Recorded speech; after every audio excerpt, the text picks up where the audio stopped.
দেশের অর্থনীতি ও রপ্তানি আয়ের প্রধান চালিকা শক্তি তৈরি পোশাক খাত এখন এক কঠিন চ্যালেঞ্জের মুখে।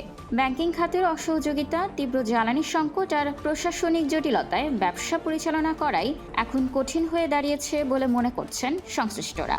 দেশের বর্তমান ব্যবসায়িক পরিস্থিতির ভয়াবহ চিত্র তুলে ধরেছেন বিকেএমইএ সভাপতি মোহাম্মদ হাতেম। তিনি জানান, এলসি খোলা, আমদানি রপ্তানি ও ঋণ সুবিধা পাওয়ার ক্ষেত্রে নানা জটিলতা তৈরি হচ্ছে।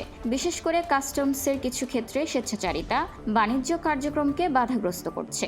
জ্বালানি সংকটকে সবচেয়ে বড় চ্যালেঞ্জ হিসেবে উল্লেখ করেছেন তিনি। বর্তমানে লোডশেডিং এর কারণে কোনো কোনো এলাকায় 6 থেকে 8 ঘন্টা উৎপাদন বন্ধ থাকছে।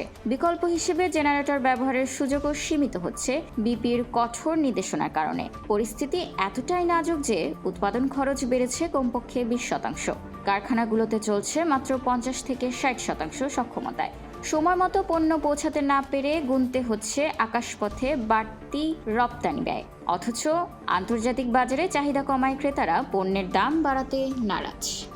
এই সংকটময় পরিস্থিতির মধ্যেও প্রযুক্তিগত উন্নয়ন ও আন্তর্জাতিক বাজার ধরতে আগামী 29 এপ্রিল থেকে আইসিসিবিতে শুরু হচ্ছে 4 দিনব্যাপী Bangladesh international textile, knitting and garments industry exhibition 2026।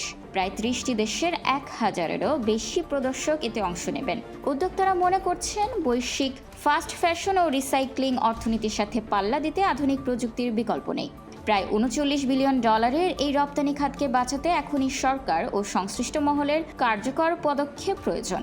অন্যথায় আন্তর্জাতিক বাজারে প্রতিযোগিতার সক্ষমতা হারিয়ে বড় ধরনের ধসের আশঙ্কা করছেন ব্যবসায়ী নেতারা। নিউজ ডেস্ক, খোলা কাগজ, ঢাকা।